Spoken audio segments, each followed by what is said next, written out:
Welcome back to the channel. আজকে আমাদের সবার প্ল্যান হয়েছে যে একটু ঘাগলপুরি মন্দির যাব, খুবই জাগ্রত। তো আমরা গেছি, মামদিদির অনেকদিন মামদিদির খুব ইচ্ছা ছিল যাওয়ার জন্য, কালকে যাবার প্ল্যান হচ্ছিলো, বাট আমরা যেতে পারিনি, তাই আজকে প্ল্যান হয়েছে। তো যাব, দুপুরের নাগাদ যাব প্রণাম করতে।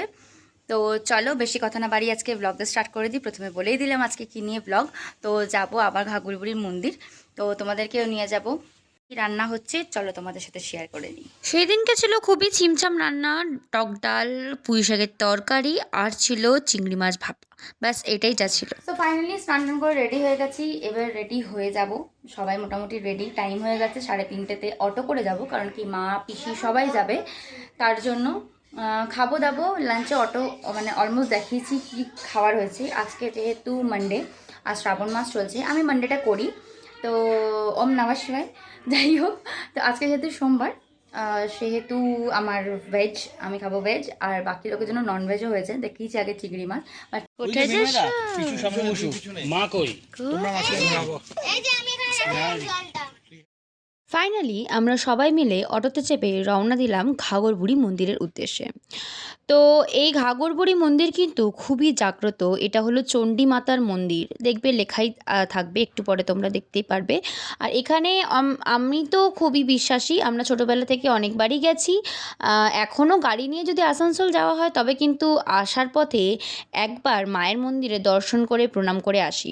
তো বেশিক্ষণ লাগে না, 20-25 মিনিট লাগে আমাদের বাড়ির থেকে। তো এখানে এই যে দেখতে পাচ্ছ সামনে ফ্রন্ট গেট, আমরা এখানে পৌঁছে গেছি। গাড়ি পার্ক করে নেবে চলে যাব মন্দিরে, তোমাদেরকেও দর্শন করাবো। তো চলো বেশি কথা না বাড়িয়ে চলে যাই, আর তোমরাও দর্শন করো আমার ভিডিওর মাধ্যমে। পৌঁছে গেছি ঘাগলপুরি মন্দিরে। মেয়ে যখন একদম সদ্যজাত ছিল তখন গিয়েছিলাম, এখন মেয়ের অনেকটাই জ্ঞান হয়েছে, আবার এসছি। মেয়ের এখন অবশ্য রিয়াকশান দেওয়ার অত ক্ষমতা হয়নি, তবুও তো মাদেরকে সবাইকে নিয়ে এসছি। চলো দেখায় সবাইকে।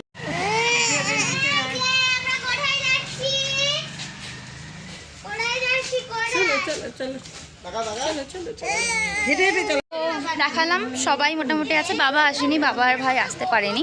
আমার এখন অফিসটা নেই এই টাইমটাতে, তাই আমি এসেছি, তো আমিও আসতে পারতাম না। ভাই অফিস করছে। আর চলো তোমাদেরকেও ভেতরটা দেখাই।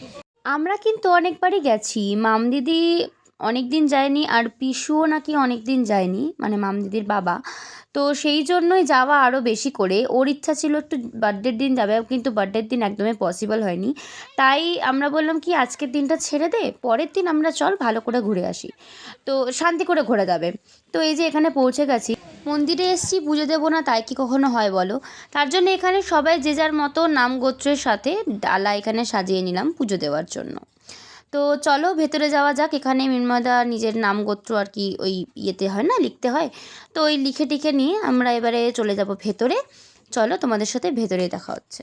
ভেতরে যেহেতু ভিডিও করা অ্যালাউড না, সেহেতু আমি খুব একটা ভিডিও করতে পারিনি। এইটুকুনি জাস্ট তোমাদের একটু জিস্ট মাত্রই দেখাতে পেরেছি, কারণ ভেতরে অ্যালাউড ছিল না ফটো তোলা বা ভিডিও করা, তাই খুব তাড়াতাড়ির মধ্যে একটু।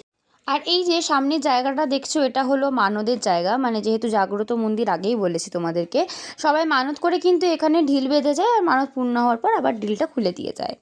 আর এখানে যেহেতু মা চণ্ডীর মন্দির আগেই বললাম, সেহেতু মা চণ্ডী বসবাস করলে মহাদেব তো এখানে থাকাটাই বলা বাহুল্য।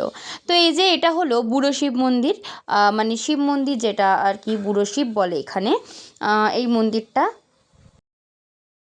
আমাদের পুজো দেওয়ার ডান, ঠিক আছে। এই টাইমে আসার একটাই মোটিভ ছিল যাতে আমরা খালি পাই, আর অ্যাকচুয়ালি সত্যিই খুব খালি পেয়েছি, খুব সুন্দরভাবে পুজো দিতে পেরেছি। আর অনেক দিন পর এসেছি, মেয়েকে একটু হ্যান্ড ওভার করে দিয়েছি মেয়ের দিদি আর মাসির কাছে। এটা কিন্তু দিদি বা মাসির সাথে আসার কিন্তু একটা বড় ফায়দা, পেছনে যাচ্ছে বুবাই। আর আমি একটু ঘুরে দেখছি, আর তোমাদেরকেও দেখাই চলো। পুরো মন্দির চত্বরটা সেরকম ঘোরা হয় না, কারণ বেশিরভাগই না যখন বাড়ি ফিরি তখন আসি, তার জন্য ঘুরে দেখার মতো টাইম থাকে না। আজকে একটু টাইম আছে তাই ভাবলাম তোমাদেরকেও দেখাই। তো চলো মন্দির চত্বরটা পুরোটাই তোমাদেরকে ঘুরে দেখাই। এই জায়গাটা হলো এই মন্দিরের যিনি প্রতিষ্ঠাতা তা এবং যারা পুরোহিত ছিলেন তাদের বিভিন্ন স্ট্যাচু আছে এখানে। আর এই মন্দিরটা কিন্তু অনেকটাই চত্বর জুড়ে অবস্থিত, প্রায় এই মন্দিরটার ঠিক পেছনেই একটা নদী বয়ে যায়, যেটা নালায় পরিণত হয়েছে। আগেও ছিল অনেকটা, তো এখন তো মনে হয় নালাতেই পরিণত হয়েছে। তো যেখানে যাওয়া এখন এই মুহূর্তে বন্ধ করে দিয়েছে, ঠিক আছে, যেতে দেয় না। তো আমি দেখছি ইন কেস যদি আমি যেয়ে তোমাদেরকে দেখাতে পারি, কারণ ছোটোবেলায় যখন ছিলাম তখন না অ্যাকচুয়ালি আমরা কিন্তু পাড়াও হতে পারতাম, বাট এখন কিন্তু ওই কন্ডিশন আগের মতো নেই। তো একবার আমি ট্রাই করব যদি পারি তোমাদেরকে দেখাতে, but I don't think so কি আমাকে এখান থেকে দেবে যেতে, কারণ এখানে ডেঞ্জার জোন লেখা আছে আর নদীর দিকে কেউ যাইবেন না, বিপদ ঘটতে পারে এটা লেখা আছে। তো বেটার টু না যাওয়া। তো আরেকটা দিক আছে যেখানে এরকম কিছু লেখা নেই, তো আমি একবার গিয়ে ট্রাই করব, ঠিক আছে, তোমাদেরকে যদি দেখাতে পারি। তো চলো ওখানে নিয়ে যাই।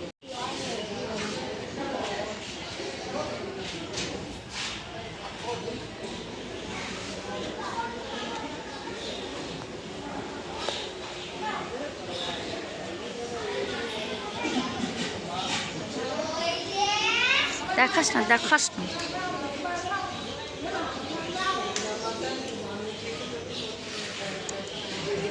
হ্যাঁ, এটা হলো এর মন্দির চত্বর। এইখানে বসেছে মেলা, এইখানে প্রায়শই মেলাটা বসে।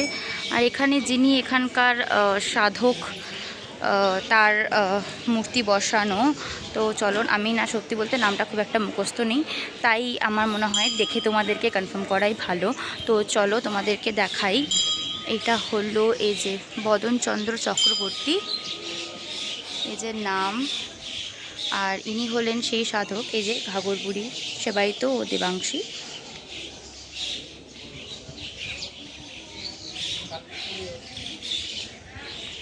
পাঠা বলি হয় এই যে এই জায়গাটাতে হয়, এখানকার পাঠা বলি। এই যে খড়গটা তো এর ঠিক পেছনে আছে। আগে অনেক দিন আগে যখন ছিল তখন কিন্তু জাম আছে এখানে থেকে না আগে যাওয়া যেত ওই নদীটার দিকে, বাট এখন নট পসিবল, ঠিক আছে। আর এই যে এই বাগানটা দেখছো, এই বাগানগুলো সব একদম নিউলি করা, আগে ছিল না। তো আসো দেখি কত দূর দেখা যায়, ঠিক আছে, একবার ট্রাই করবো। আসিস না তুই, আসিস না। অনেক কষ্টে সৃষ্টে আমি ট্রাই করেছি, ঠিক আছে, আমি একটা ছোট্ট জায়গা পেয়েছি। এই হলো সেই নদীটা, যেটা আর নদী নেই, এই জাস্ট নালাতে পরিণত হয়েছে। এই নদীটা আগে সত্যি বলতে না খুব সুন্দর নদী ছিল, বাট এটা দেখতেই পাচ্ছ এটার কন্ডিশন খুবই শোচনীয়। আর এখানে এই যে ফ্যানাটা দেখতে পাচ্ছ সামনে, এই যে ফ্যানাটা, এই ফ্যানা কিন্তু প্রচুর ক্রিয়েট হতো আগে। আগে দেখতে মজা লাগতো, যদিও এটা নোংরার জন্য জনিত কারণের জন্য এটা ফ্যানা হয়। তো কিছু করার নেই, এখন তো যাওয়া পসিবল না। তো চলো, ওইখানে হঠাৎই আমাকে ভিডিও বন্ধ করতে বলা হলো, কারণ কি এমনি তো ডেজার্ট জোন ছিল বলে। সেহেতু চলে এলাম এখানে, আমাদের প্রসাদ দিয়ে দিয়েছে, প্রসাদগুলো প্যাকিং করাতে, যে দোকান থেকে আমরা নিয়েছিলাম এখানে প্যাকিং করে দিচ্ছে। এবার পুজো টুজো ডান, এবার আমরা আমাদের বাড়ির উদ্দেশ্যে রওনা হয়ে পড়বো।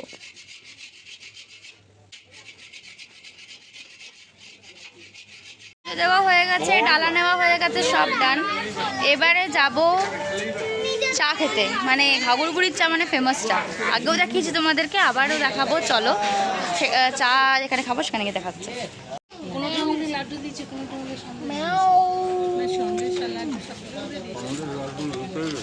করে করে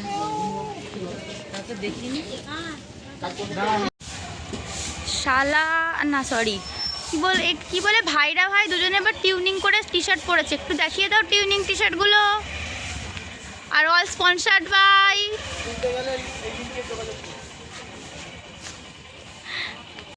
আগের ব্লগে আমি যেটা শেয়ার করেছিলাম সেটা আলাদা একটা দোকান ছিল, আর এবারে অন্য আরেকটা দোকান থেকে চা ট্রাই করলাম। এই চায়ের দোকানেরও কিন্তু ভালো নাম আছে, মানে ওই দোকানের থেকে বলে না কি লোকে এই দোকানের চাটা বেশি ভালো।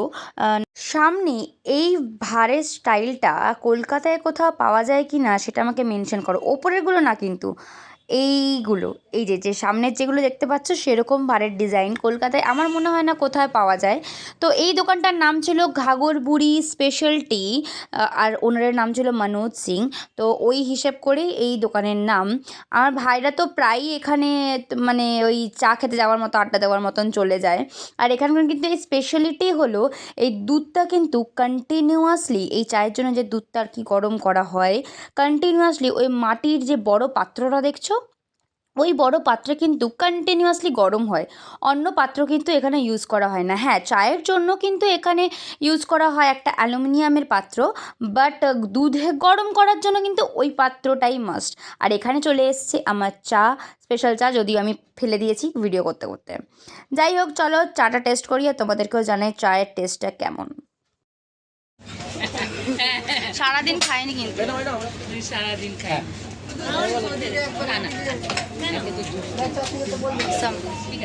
এই যে সারাদিন খাবার স্যাক্রিফাইস করার পর এক কাপ চা কেমন লাগছে আপনার? এটা খাওয়ার জন্য সারাদিন খাইনি কিছু। সারাদিন খাইনি না বল, খেয়েছি, যেমন বলিস না তোর মামা বাড়িতে খেতে যাই, হালকা পাতলা খেয়েছি। হ্যাঁ, যাতে এই চাটা খেতে পারি, চাটা খেতে পারি। আর কি নেবে কেউ? জাস্ট কলকাতায় ভাই এরকম চা আমি এখনো অবধি খাইনি, সেটা চাহে বলবন্ত সিং ধাবা বলো বা যাই বলো, তো মাস্ট রেকমেন্ডেড। চা কেমন? নিয়ে গেলেও ঠান্ডা হয়ে যাবে। চা কেমন? Heavy heavy. এই আগের বারে ওই দোকানের খেলে এবার এই দোকানে কোনটা?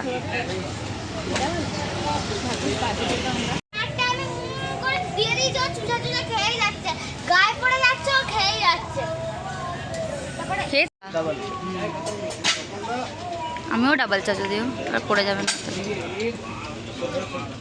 সেকেন্ড টি, ঠিক আছে।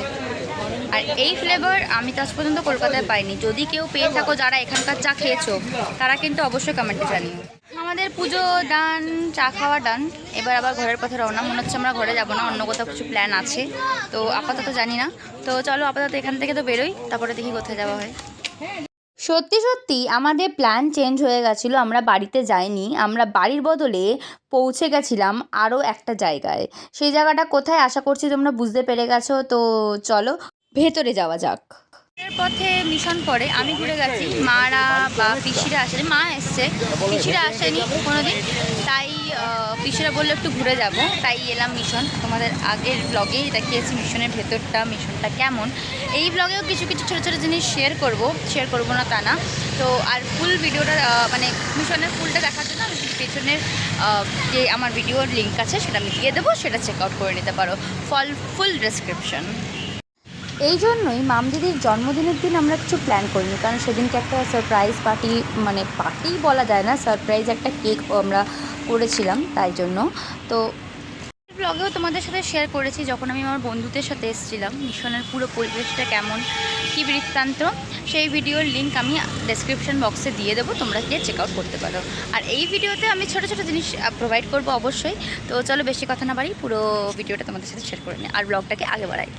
রামকৃষ্ণ মিশনে এখানে আসার আইডিয়াল টাইম হলো সন্ধেবেলা, তাই আমরা এখানে যাওয়ার জন্য ওই টাইমটাই চুজ করেছি। ঠিক, এইটা হলো স্কুলের মাঠ, এখানে দেখো বাচ্চারা খেলা করছে। অ্যাকচুয়ালি এই যেটা দেখতে পাচ্ছ পেছনে, এটা হলো মিশনের পুরো স্কুল। এই যে এইটা হলো পুরো স্কুল পুরো, আর এখানে তো সব ডেসক্রাইব করাই আছে, কোথায় কি আছে না আছে। আর এই জিনিসগুলো তো আগেই দেখিয়েছি ভিডিওতে, তোমাদের আবার শেয়ার করে দেবো। আর এই হলো মিশনের মন্দিরটা, যেটা বেলুড় মঠের তো আদলে তৈরি। আর এখানে একটা রেনবো ক্রিয়েট হয়েছে, জানি না তোমরা দেখতে পাচ্ছ কিনা, বাট এটা কিন্তু বেশ ভালো লাগছে খালি চোখে দেখতে। এই যে পুটু স্মাইল, পুটু স্মাইল, পুটু চলছে দেখো। আচ্ছা, একটা কথা বলা হয়নি, যেটা হলো এই টাইমটা ছিল 31 জুলাই। তো মেয়ে তখন কিন্তু সদ্য হাঁটতে শিখেছে, তো যখনই সুযোগ পেত শুধু হাঁটার চেষ্টা করতো। এখানে দেখতেই পাচ্ছ ফ্ল্যাট সারফেস পেয়েছে বলে আমরাও বললাম একটু ছেড়ে দাও। তখনও একদম সম্পূর্ণ একা হাঁটতে শেখেনি, হাত ধরেই হাঁটতে পারতো। তো এখানে কিন্তু মোটামুটি নিজের কীর্তিকলাপ চালিয়ে যাচ্ছে। আর দিস ভিডিও ক্রেডিট মানে এই ক্লিপিংসটার credit goes to Upanshi Das. সত্যি কথা বলতে ও না থাকলে এই ভিডিওটা আমার কাছে মানে এই ক্লিপিংসটা আমার কাছে কিন্তু আসতে পারতো না। চলো ভেতরে যাওয়া যাক। ভেতরে ঢুকিয়ে দেখলাম তখনও মোটামুটি লোকজন আসেনি, তখন অনেকটা ফাঁকাই ছিল, মোটামুটি কিছু কিছু লোক এসেছিলো আমাদের মতন পাবলিক।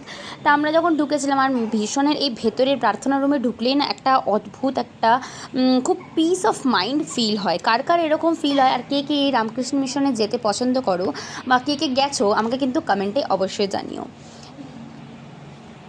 অলমোস্ট শেয়ার করেছি যে মিশনের ভেতরটা কেমন, প্রার্থনা কেমনভাবে হয়। তো চলো এই ব্লগটাতে তোমাদের বাইরের যে স্কুল আছে ও একটু গ্রন্থাগার যেটা যেটা আমি দেখতে পাচ্ছি এখান থেকে ভিজিবল, তোমাকে সেটা দেখাই। চলো, আগের একটা ব্লগে শেয়ার করেছিলাম যে মিশনের যে মানে প্রার্থনার রুমটার সেই পরিবেশটা কেমন। তো চলো আজকে তোমাদের সাথে শেয়ার করি বাইরেটা দেখতে কেমন লাগে। এই যে দেখতে পাচ্ছ এখানে এই যে সামনে এটা হলো ওয়াশরুম, আর পাশে যেটা দেখছো ওটা ITI গ্রন্থাগার।